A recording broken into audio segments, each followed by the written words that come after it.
नमस्कार। आज हम 10th क्लास के एक बहुत ही इंपॉर्टेंट चैप्टर के बारे में बात करने जा रहे हैं, जिसका टॉपिक है जेंडर, रिलीजन एंड कास्ट। ये डेमोक्रेटिक पॉलिटिक्स का एक चैप्टर है। इस चैप्टर में हम लोग 3 चीजों के बारे में बात करेंगे, जेंडर, रिलीजन एंड कास्ट, और तीनों के तीनों ही पूरे देश की राजनीति को प्रभावित करते हैं। और राजनीति में इन तीनों डिफरेंसेस का क्या महत्व है और जो प्रजातंत्र है वो इन सब चीजों से कैसे डील करता है, इन डिफरेंसेस से उनके बारे में बात करेंगे। सबसे पहले आप लोगों को यह जान लेना आवश्यक होता है कि in every society, each and every society there are certain social differences.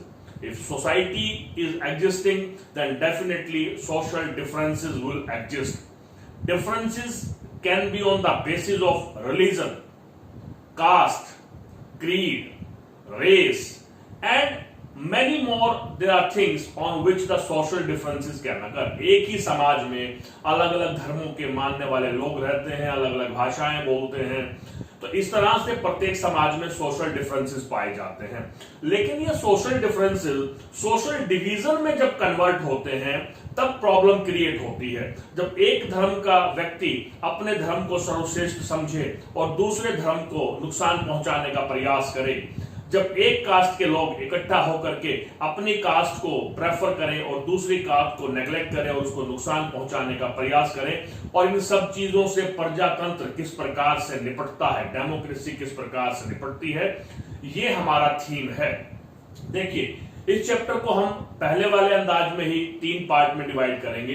पहले पार्ट में इंट्रोडक्टरी पार्ट होगा, जो अभी चल रहा है, हम इंट्रोडक्टरी पार्ट कर रहे हैं। इस चैप्टर में सोशल डिफरेंस और सोशल डिफरेंस किस प्रकार से सोशल डिवीजन में बदल जाता है और उससे पूरी सोसाइटी को किस प्रकार से नुकसान पहुंचता है, सारे देश को नुकसान पहुंचता है, सारी एडमिनिस्ट्रेशन की जो मशीनरीज होती हैं उन डिस्प्यूट को सॉल्व करने में लग जाती हैं, जिससे जान का और प्रॉपर्टी का, माल का, सरकारी चीजों का बहुत भारी नुकसान होता है। तो इंट्रोडक्टरी पार्ट करेंगे, उसके बाद हम लोग जेंडर के बारे में बात करेंगे कि जेंडर का डेमोक्रेटिक पॉलिटिक्स में या इस चैप्टर में मतलब क्या है। यहां पर 10वीं कक्षा के पाठ्यक्रम में इसको समाहित क्यों किया गया है। यहां पर ये मेल और फीमेल का ही डिफरेंस मात्र नहीं है, यहां पर उसका क्या मीनिंग है वो हम लोग बात करेंगे। उसी में कुछ टर्म्स दी हुई है, sexual division of labour, suffragette, women struggle, patriarchy, feminist movement, ये हम लोग बात करेंगे। उसके अलावा हम करेंगे कि हम देखते हैं कि our society, rather you can say in entire world, the society is male dominant society. Women are disadvantaged, oppressed, discriminated. In India, we will see how we can say the women are disadvantaged, discriminated and oppressed. See, this is the first part in which we are going to discuss in detail about gender difference and how the democracy is dealing with it. The second one is religion. The meaning of religion, what we mean by religion, and what are the different people's view about religion and the relation of religion with democracy. See, Gandhiji, human rights and family laws. By discussing these 3 things, we will try to see that what is the relation of religion with the politics. Communalism. Communalism is a very dangerous thing, very dangerous ideology. What is the meaning of communalism and how the communalism is creating a great problem in our country, how we can deal with it, and what is the role in politics of communalism. India, secular state, जैसे communalism का सीधा सीधा संबंध धर्म से है, उसी प्रकार से वर्ल्ड सेकुलर का मीनिंग भी रिलीजन से है। India is a secular state, we will discuss in detail. And the third one is caste. You will be surprise, जो कास्ट का डिफरेंस है वो केवल और केवल भारत में पाया जाता है। वर्ण है हमारे यहाँ ब्राह्मण, क्षत्रिय, वैश्य एंड शूद्र, उसके बाद भी कास्ट का बाइफर्केशन हो रखा है। तो इस चैप्टर में हम लोग पढ़ेंगे कि जाति क्या होती है, कास्ट क्या होती है। कास्ट को अपलिफ्ट करने के लिए जो लोअर कास्ट थी हमारे समाज में, हायर कास्ट के लोगों ने लोअर कास्ट के लोगों का बहुत सारा एक्सप्लॉयटेशन किया था। इतिहास पे अगर हम नजर डालते हैं तो उनको अपलिफ्ट करने के लिए सोशल रिफॉर्मर्स की क्या भूमिका रही, हम उसको पढ़ेंगे। और जो सिनेरियो चेंज हो रहा है, जो इकोनॉमिक सोशल चेंजेस आ रहे हैं, उनकी वजह से कास्ट सिस्टम किस प्रकार से फ्लेक्सिबल हुआ वो हम लोग बात करेंगे। उसके अलावा हम लोग बात करेंगे कि जो पॉलिटिक्स में कास्ट किस प्रकार से रोल प्ले करती है।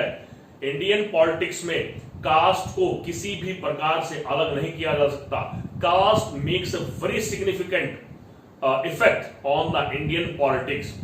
और दूसरी तरफ ये कहें कि पॉलिटिक्स या इलेक्शंस केवल और केवल कास्ट पर डिपेंड नहीं है, तो उसके बारे में भी बात करेंगे कि elections are not all about caste. Yes, caste is making the deep impact on the politics of India, but elections are not all about caste.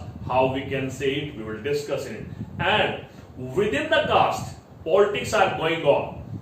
How it is, on what basis we can say, how we can understand the relationship between caste and politics.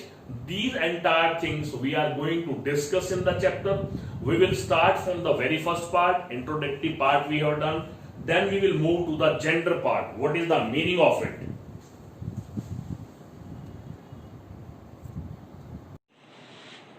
Okay, the first social difference we are going to discuss, that is gender.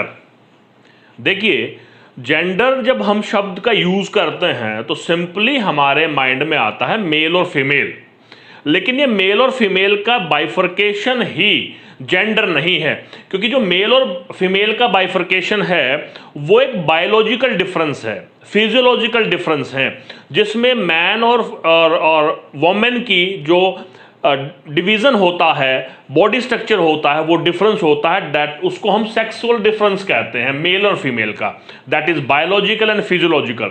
लेकिन जब हम gender की बात करते हैं तो that is quite different. See what gender is, gender का मतलब है जब सोसाइटी के द्वारा कुछ नॉर्म्स क्रिएट किए गए हैं, कुछ बिहेवियरल एक्टिविटीज बताई गई हैं जो मैन और वोमेन की अलग अलग होती हैं। तो देखिए, जेंडर को एक डेफिनेशन के माध्यम से समझने का प्रयास करते हैं।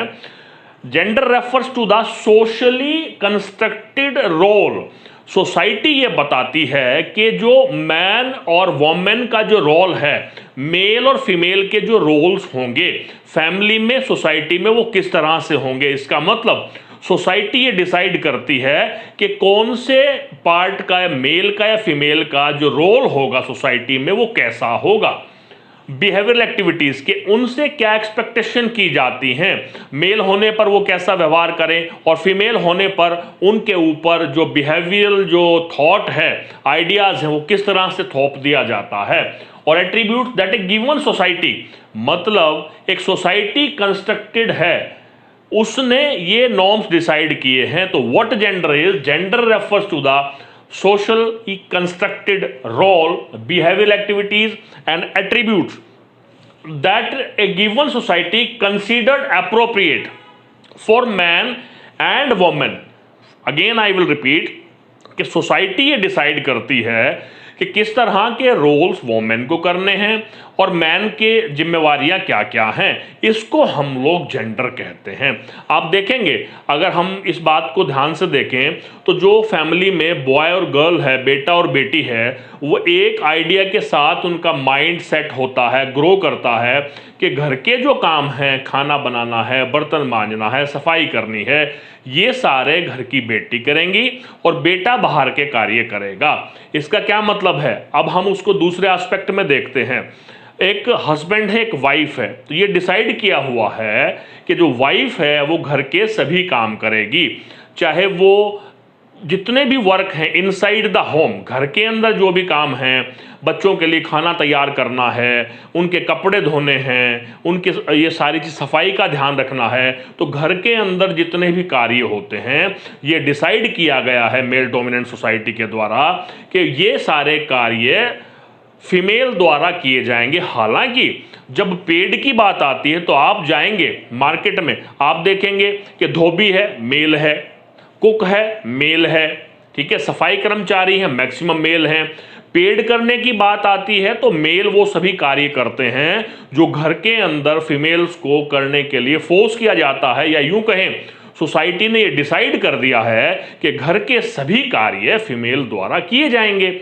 गांव में आप देखेंगे दूर दूर से पानी लेकर के आना हो कुओं से, फीमेल्स लेकर के आएंगी। फॉडर का अरेंजमेंट करना हो, फ्यूल का अरेंजमेंट करना हो, आपने कभी रास्ते में देखा होगा कि सर पर बड़ी भारी भारी गठरी रख करके वोमेन आती हैं, फ्यूल के लिए छोटी छोटी लकड़ियां इकट्ठा करती हैं, दूर दूर से पानी भर करके लेकर के आती हैं, गाय का भैंस का सारा कार्य वो लोग करते हैं। तो इस तरह से हम कह सकते हैं कि जो ये सेक्सुअल डिवीजन ऑफ लेबर है, now the question arises what we mean by sexual division of labor। It's mean society ने डिसाइड कर लिया है कि घर के सभी कार्य या तो वोमेन खुद करेंगे या डोमेस्टिक हेल्पर्स की मदद से वो सभी कार्य फीमेल के द्वारा करवाए जाएंगे। This is sexual division of labour. Means all the work inside the home will be done by the females, or they can take help of the domestic workers। This is sexual division of labor। इसके अलावा भी अगर हम इतिहास पर नज़र डालते हैं तो हम पाते हैं कि वोमेन्स को वोट डालने का राइट बहुत जाकर के 1940s में के डेकेड में जाकर के राइट मिला था। हालांकि सफ्रगेट के लिए मूवमेंट बहुत सारी चली, वोमेन ने बहुत सारे क्लब बनाए। फ्रांस के क्लब के बारे में हमने 9th क्लास में जिक्र किया था। उन लोगों ने अपनी वॉइस रेज की, उन्होंने कहा कि हमें भी वोट डालने का अधिकार होना चाहिए। जब जाकर के 1950s के डेकेड में उन्हें ये राइट मिला था। जो व्यक्ति फीमेल के इक्वल अपॉर्चुनिटीज के लिए आवाज उठाता है उसको फेमिनिस्ट कहते हैं, वर्ड आया हुआ है। और इसके लिए जो मूवमेंट्स चलाई जाती हैं उनको फेमिनिस्ट मूवमेंट कहा जाता है। तो feminist movement is a kind of movement in which the stress is given on the equal opportunities and rights for the females. This is what I have written here, you can go through। Then we move to the another part। See, now the role is changing। आप देखेंगे society में manager हो, doctor हो, teachers हो, pilot हो, army personnels हो, सभी field में वोमेन अपना इक्वल कंट्रीब्यूशन दे रहे हैं। Scenario has been changed. उनकी जो स्टेटस था, सोशल स्टेटस था, उनमें बदलाव आ रहा है। उनके प्रति जो थॉट थी, जो उनका सोशली कंस्ट्रक्टेड नॉर्म्स के अकॉर्डिंगली उनका काम डिवाइड हो रखा था, उसमें सोच में बदलाव आ रहा है। आज लड़के और लड़की में उतना भेद नहीं समझा जा रहा जितना पहले समझा जाता था। लेकिन फिर भी अगर हम ध्यान से देखें, सोसाइटी की तरफ पूरा ध्यान से देखें, तो हम पाते हैं कि वोमेन बहुत ज़्यादा जगह पर डिसएडवांटेज हैं। उनके साथ डिस्क्रिमिनेशन होता है, वायलेंस होती है, क्राइम होता है, उनको ऑप्रेस किया जाता है, स्ट्रेस में रखा जाता है। इंडिया में भी ऐसा हो रहा है। तो हम किन किन आधार पर कह सकते हैं कि इंडिया में women are disadvantaged, female are disadvantage? तो कुछ बेस हैं हमारे पास जिनके बारे में हम लोग बात करने जा रहे हैं कि ऐसे कौन से आधार हैं। ये क्वेश्चन बनता है बहुत इंपॉर्टेंट। देखिए, साथ साथ आप क्वेश्चंस भी करते चलिएगा कि what you mean by gender, question है। Sexual division of labour 1 marks का आता है। फेमिनिस्ट मूवमेंट क्या होता है, सफ्रगेट मूवमेंट क्या होता है। अब एक बड़ा क्वेश्चन आता है 5 नंबर का या 8 नंबर का, पूछ लिया जाता है 6 नंबर का, कि जो वोमेन हैं उनको डिस्क्रिमिनेट किया जाता है, उनको बहुत सारे सेक्टर्स में डिसएडवांटेज्ड हैं। हम ये बात किन आधारों पर कह सकते हैं, ये सवाल आता है। तो पहली बात, जब हम लिटरेसी रेट पर नज़र डालते हैं, लिटरेसी रेट मैंने आपको बताया था, लिटरेट आदमी कौन होता है? जब 7 वर्ष का बच्चा हो और या उससे ऊपर की उसकी उम्र हो, वो किसी एक लैंग्वेज को रीड, राइट एंड अंडरस्टैंड कर सके, तो वो लिटरेट की कैटेगरी में आता है। हमारे देश का जो लिटरेसी रेट है that is 74.04%। According to the new census you will see the literacy rate of India is 74.04 and you will be surprised to know when you will see the literacy rate difference between male and female. Male literacy rate is 82.14% and female literacy is 65.46%. You can see the difference between the literacy rate of male and female. What it's mean? इसका मतलब ये है, एक तो सीधा सीधा मतलब ये है कि जो वोमेन हैं उनकी शिक्षा पर ध्यान नहीं दिया जाता। फैमिली के जो रिसोर्सेज होते हैं उनको ज़्यादातर बॉय के लिए, मेल के लिए स्पेंड किया जाता है। जो लड़कियां हैं उनको ड्रॉप आउट्स, बीच में पढ़ाई उनकी छुड़वा दी जाती है। या यूं कहें, बहुत सारी सोसाइटीज़ में बहुत सारे ऐसे ट्राइब्स भी हैं जहां पर फीमेल को, लड़कियों को शिक्षा दिलवाई ही नहीं जाती। उसका कारण मैंने आपको बताया, मेल डोमिनेंट सोसाइटी है। ऐसा माना जाता है कि परिवार के रिसोर्सेज को इन्वेस्ट किया जाएगा मेल बॉय के अंदर, और बॉय आगे चल करके अर्न करेगा और फैमिली को सर्व करेगा। रीज़न चाहे कोई भी हो, whatever the reason is, हम कह सकते हैं on this point women are disadvantaged, they are discriminated. यही हमारा सवाल है। दूसरा है सेक्स रेशियो। सेक्स रेशियो का मतलब है कि हमारे देश में पर 1000 की पॉपुलेशन में अगर मेल पर 1000 इतने हैं, 1000 मेल्स पर फीमेल कितनी है? मान लेते हैं कि हम 2000 का डाटा लेते हैं, 1000 मेल 1000 फीमेल, तो हम देखते हैं कि उन 1000 मेल पर फीमेल कितनी हैं। Sex ratio is that one. See, total 940 male हैं, फीमेल हैं, और 1000 मेल हैं। इससे हमें आइडिया हो रहा है कि कहीं ना कहीं कुछ गलत है, जिसकी वजह से ये डिफरेंस आ रहे हैं। आप लोगों ने फीमेल फोर्टिसाइड जैसी गंभीर घटना के बारे में सुना होगा कि पेट में ही सेक्स के बेस पर अबॉर्शन करवा दिया जाता है। जैसे ही परिवार को ये पता लगता है, बहुत सारे परिवार ऐसे हैं कि पेट में जो बच्चा पल रहा है, जो गर्भ में बच्चा है वो लड़की है, तो उसकी गर्भ में ही हत्या करवा दी जाती है। बहुत सारे ऐसी सोसाइटीज़ हैं जिनमें लड़कियों को पैदा होते ही मार दिया जाता है। You will be surprise to know this is fact. और ये सारा रिजेंबल हो रहा है। हालांकि बहुत सारी सोसाइटीज़ हैं, जैसे केरला की अगर हम लोग बात करें, they are literacy rate is very high, they are comparatively more literate and literacy rate is 1084 and you will be surprise the lowest sex ratio in Haryana.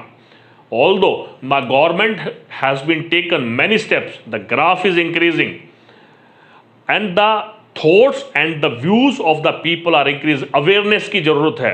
लोगों को ये बताना पड़ेगा कि जो फीमेल है, गर्ल है, लड़की है, अगर उसके ऊपर ध्यान दिया जाए तो वो भी बहुत बड़े बड़े कार्य कर सकती है। लेकिन यहाँ पर अगर हम नज़र डालें सेक्स रेशियो पर 940,000, तो हम पाते हैं कि फीमेल के साथ कुछ ना कुछ ऐसा गलत घटित हो रहा है जिनकी वजह से उनकी संख्या घटती जा रही है। अगर इस पर ध्यान नहीं दिया तो it will create a very big problem in the society. तो इस वजह से हम कह सकते हैं डिसएडवांटेज है। इक्वल वेजेस एक्ट बनाया हुआ है कि मेल का और फीमेल का जो वेज होगा वो एक जैसा होगा, लेकिन आप दिनचर्या, डेली रूटीन की चीज़ों में आप देख लें, आप किसी लेबर चौक पर जाएं, आप वहाँ पर एक मेल लेबर को लेंगे, एक फीमेल लेबर को लेंगे। मेल लेबर को हम लोग ज़्यादा पे करते हैं, फीमेल को कंपैरेटिवली लो पे दिया जाता है, लो वेज दिया जाता है। इसी तरह से बहुत सारे ऐसे कार्य हैं जिनमें ये पता लगता है कि इक्वल वेज एक्ट होने के बावजूद भी फीमेल्स को कंपैरेटिवली कम सैलरी दी जाती है, which is the symbol, which is a sign of discrimination against women. Exploitation, आप पुलिस का रिकॉर्ड चेक करें, एक्सप्लॉयटेशन, वायलेंस, क्राइम जो वोमेन के अगेंस्ट हो रहे हैं बहुत ज़्यादा हैं। पाकिस्तान में एक सर्वे आया था, मैंने एक मैगजीन में पढ़ा था कि 47 वोमेन घर में रोज वायलेंस का शिकार हो रही हैं, डेली मार पिटाई होती है। तो आप सोच सकते हैं कि पूरे के पूरे वर्ल्ड में ऐसे कितने देश होंगे जो वोमेन के अगेंस्ट वायलेंस हो रहा है, क्राइम हो रहा है। इंडिया का भी अगर डाटा आप उठाएंगे तो आपको बड़ी भारी मात्रा में ये रिकॉर्ड मिलेंगे कि women are exploited, crimes done against them, violence is taking place, so we can say the women are discriminated. Political representation, लेकिन जब पॉलिटिकल रिप्रेजेंटेशन की बात आती है, यहां पर पॉलिटिकल रिप्रेजेंटेशन से क्या मतलब है कि जो डिसीजन लेने की जो इंस्टीट्यूशंस हैं, जैसे लोकसभा है, राज्यसभा है, विधानसभा है, लेजिस्लेटिव असेंबलीज हैं, इन सब में फीमेल का जो पार्टिसिपेशन है, प्रेजेंटेशन है, बहुत कम है। हम अपनी लोकसभा से देख लें, 5% भी फीमेल नहीं है।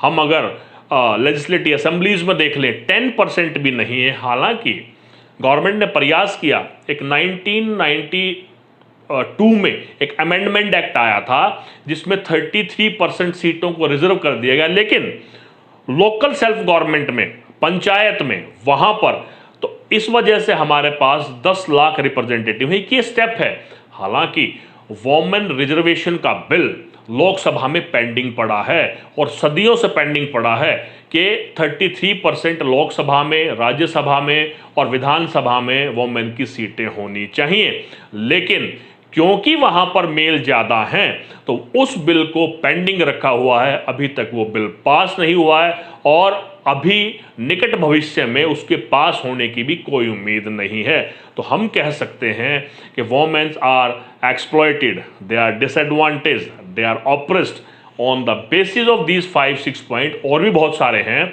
हम इस क्वेश्चन का जवाब अब दे सकते हैं। On what basis we can say women are disadvantaged. ये एक बहुत इंपॉर्टेंट क्वेश्चन है, अक्सर एग्जाम में पूछा जाता है। तो हमारे सामने क्वेश्चंस हो गए हैं। इसके बाद हम सेकंड पार्ट की तरफ चलते हैं, दैट इज रिलीजन।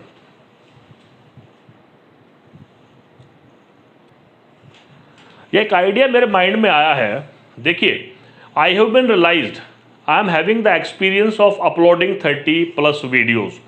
मैंने देखा है कि स्टूडेंट्स जो हैं वो 20-30 मिनट्स तक ही रिटेन करते हैं, उसके बाद उस वीडियो को ड्रॉप कर देते हैं, जो ये सारी मेहनत खराब हो जाती है। और दूसरा, आप लोगों को पूरा चैप्टर डिटेल में समझ में नहीं आता है। तो मैं एक और एक्सपेरिमेंट कर रहा हूं यहां पर कि एक एक पॉइंट को एक एक बार लिया जाएगा। जैसे जेंडर मैंने अभी यहां डिस्कस किया है, तो दूसरे पार्ट में मैं केवल रिलीजन से रिलेटेड जितने भी पॉइंट्स यहां पर मैंने लिखे थे वो डिस्कस करेंगे, और थर्ड पार्ट में हम लोग कास्ट के बारे में डिटेल से बात करेंगे। तो अभी आप लोग केवल इस वीडियो को देखिए जो मैंने आपको जेंडर के बारे में बताया है। 4-5 इसमें क्वेश्चन हैं, क्वेश्चन आप देख लें, लिख सकते हैं।